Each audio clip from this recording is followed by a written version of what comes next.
अभी तक हम जिस भी देवी देव ने पूजे थे, हमने वो गणाय में मावान लगा था, और परमात्मा के इस ज्ञान की रोशनी में अब ये सभी ज्ञान ऐसे छुप जाएंगे, ऐसे निष्क्रिय हो जाएंगे, निरस्त हो जाएंगे, जैसे रात्रि के समय तारामंडल के अंदर आकाश में चंद्रमा सुशोभित होता है और सबसे ज्यादा प्रकाश युक्त नजर आता है।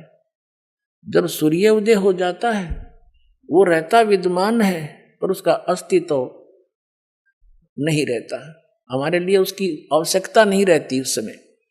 तो अब ये सूर्य का उदय हो रहा है, अभी तो ये समझ लो वो देसी भाषा में झोड़ बोड़ा सा ही है, यानी थोड़ा सा वो सूर्य उदय होने से थोड़ा सा पहले रोशनी होती है, अभी तो इतना होया है यो।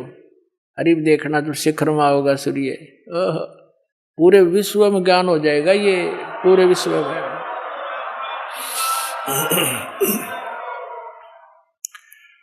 तो परमात्मा क्या बताना चाहते हैं कि आप यहाँ के वासी नहीं हो, आप सतलोक में रहा करते, वहाँ सारे सुख थे और अपने पैर पर आप कुहाड़ा मार लिया। ये दास एक जूनियर इंजीनियर था इसमें, कंस्ट्रक्शन सिविल के अंदर हरियाणा में, इरिगेशन डिपार्टमेंट। तो वहां पर एक बहन अपने 2 बच्चों को लेकर मजदूरी करने आई हुई, और वह लड़की मजदूरों की जैसी नहीं लगे थी। फिर भी कोई इतना विशेष ध्यान निगाह में कोई बात नहीं, पता नहीं परमात्मा किस घर में कैसा बालक हो जाए। फिर वो रो रही थी, रोने लगी, कुछ देर बाद दूसरे तीसरे दिन जब हम दोबारा गए उससे पूछ बैठा, बहन क्या बात है, क्यों रो रही हो? वहीं पर और कई मजदूर बैठे थे, बेलदार वगैरह, उनकी पत्नियां थी, वह बहुत बुरी तरह रो ही रही थी। उसने थोड़ी सी देर बाद से फिर बताई साची कि मैं ऐसे ऐसे एक बहुत बड़े घर की बेटी थी, सेठ है मेरा पिताजी, बहुत बड़ा पैसे वाला, और मुझे सारी सुविधा थी, और जो मेरा पति है ये हमारे यहाँ नौकर रहा करता, और मैं इसके जाल में फंस गई। मैं इतनी प्रभावित होगी, मेरे माता पिता मेरे आगे रो भी दिए, उन्होंने मेरे पैर भी पकड़ लिए, बेटी कुछ भविष्य देख ले तू अपना, तू कहाँ जा रही है, रोटी टाइम पे मिले नहीं, क्या हाल होगा तेरा, लेकिन फिर हम तेरे को घर नहीं बढ़न देंगे, या तू पक्की सोच लिए। मैंने एक नहीं मानी, और इस मेरे पति की बात में इतनी फंस गई, हम वहां से घर से भाग आई। अब ये जो मैं पैसा लेकर आई थी, 1-2-4 लाख रुपए, वो खर्च कर दिए, सारा शराब पीता है। अब मैं मजदूरी करती हूँ और वो मेरे पैसों से शराब पीता है, और बोल लूँ तो मैंने रोज कूटे। अब कोई मेरा वाली वारस रहा नहीं कि तो मैं दुख रोज दूं जाके, मैंने अपने पैर पे आपको आड़ा मार रखे। तो पुण्यात्माओं, आज आपकी वो दशा है, आप उस समर्थ ने छोड़ के इस कंगाल के साथ आ गए, और यहाँ हर एक चीज का टोटा, समय पर टूक नहीं, वर्षा हो जा 2 दाने हो जा, ना भूखे मर जा, अकाल गिर जा। उस समर्थ को, उस स्थान को छोड़कर आप यहाँ भिखारी बन गए, और वहां सदा व्रत था, यहाँ टाइम पर टूक नहीं मिल रहा। 90% व्यक्ति दुखी है, यहाँ 90% हैंड टू माउथ है, और कम से कम विश्व के 20-30 बल्कि 40% आदमी मांस खा कर गुजारा कर रहे, मछली कोई खाने नहीं, ये खाने की चीज है, नरे पाप कमाने। तो कहने का भाव ये है पुण्यात्माओं, हम गलत स्थान पाएंगे, या वह वस्तु है ही नहीं जो हमने, जिसकी हमें आवश्यकता है, अति आवश्यकता है। किस चीज की आवश्यकता है? तो मृत्यु नहीं होनी चाहिए। अगर हमारी मृत्यु ना हो, हम फिर भी से ढीठ हो रहे हैं, कोई दिक्कत नहीं, तो हाथ भी कट जाए, पाँव भी कट जाए, मृत्यु ना होनी चाहिए। अरिया भी कंपलसरी। दूसरा, बुढ़ापा नहीं होना चाहिए, कोई वृद्ध होना पसंद नहीं करता, सारे होंगे। फिर आप देख रहे हो, यहाँ सारी सुविधा चाहिए, बड़ी कोठी, सबकी इच्छा है बड़ी कोठी हो, कार हो, पार्क हो, डली हो, सरोवर हो स्नान करने, तो ये सुविधाएं आप यहां खोज रहे हो जहां 7 जन्म भी 100 असंख्य जन्म नहीं पा सकती आपको। ये सतलोक में है, आपकी ज्यों की त्यों रखी है, वहां आपका सारा सामान सुरक्षित है। लेकिन आपकी बुद्धि कद सेट होएगी जिस दिन आपकी बुद्धि यहां से इस ज्ञान से हटेगी।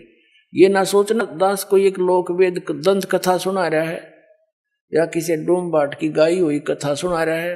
ये तो वो वचन सुना रहा है जो परमात्मा ने स्वयं अपने घर का भेद दिया आकर के, और जिन महापुरुषों को साथ ले गए फिर वापस छोड़ा उन्होंने, इसलिए छोड़ा था कि ये मेरे गवाह बन जाए, फिर बाद में मेरे बच्चों को गवाही दे जाए कि सचमुच कबीर इज गॉड, कबीर परमात्मा है और सतलोक में ये सारे सुख हैं।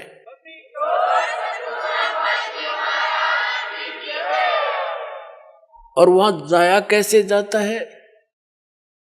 कोट जन्म तन भरमत होगे, कुछ ना हाथ लगा रे, कुकर सुकर खरबया भोरे, कौआ हंस बुगारे। कोटि जन्म तू राजा की, ना मिटी न मन की आशा, भिक्षुक होके दर दर घूम लिया, ये मिला न निर्गुण रासा। इंद्र कुबेर ईश की पदवी, ब्रह्मा वन धर्मराया, विष्णुनाथ के लोक को जाके तो फिर भी वापस आया। असंग जन्म तन मरत्या होगे, जीवित क्यों न मरे रे, 12 मध्य महल मठ बोरे, बहुर न देह धरे रे। दोजक बहिष्ठ सभी तय देखे, राजपाट के रसिया, 3 लोक से तरपत नाही, ये मन भोगी खसिया। सतगुरु मिले तो इच्छा मेटे, पद मिल पदे समाना, चल हंसा उस लोक पठाऊं, जो आदि अमर अस्थाना। 4 मुक्ति जहां चंपी करती, माया होरी दासी, दास गरीब अभय पद पर से, वो मिले राम अविनाशी।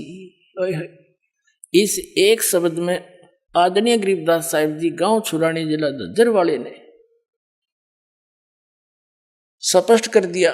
उनको परमात्मा आए थे जैसे आदरणीय नानक साहिब जी को सतपुरुष बेई नदी से अदृश्य करके नदी में डूबने का बहाना बनाकर और सचखंड लेकर गए थे, वापस छोड़ा था। ऐसे आदरणीय धर्मदास साहिब जी को परमात्मा सचखंड ले गए थे सतलोक और वापस छोड़ा था। ऐसे ही उनमें से एक महापुरुष आदरणीय गरीबदास साहिब जी गांव छुडानी जिला झज्जर वाले हैं। इनको इस पंथ से दास संबंधित है, तो इनको वहां सतलोक लेकर गए थे, फिर वहां की सब सुख सुविधाओं को देख करके यहाँ आकर बताया है। तो पुण्यात्मा फिर भी यकीन ना होगा तो धिक्कार है फिर आपके इस मानुष जीवन को। इतनी बुद्धि दी परमात्मा ने, 100 प्रमाण दे दूंगा और फिर जचेगा क्यों नहीं। अब जैसे अपना माता पिता बेटी का रिश्ता करके आते हैं और आके घर पे बताते हैं कि ऐसा लड़का है, ऐसी उसका कारोबार है, ऐसा मकान है, तो बेटी को कभी उसके माता पिता पर अविश्वास होता है? तो जिस दिन आप इस दास को अपना मान लोगे, आपका हितैषी मान लोगे, आप दास को एक एक शब्द सच्चा नजर आओगे और सच्चा ही होगा, क्योंकि मेरा कोई उद्देश्य नहीं आपको मिसगाइड करने का। आपको भ्रमित समाज को सतलोक पहुंचाना चाहता हूं।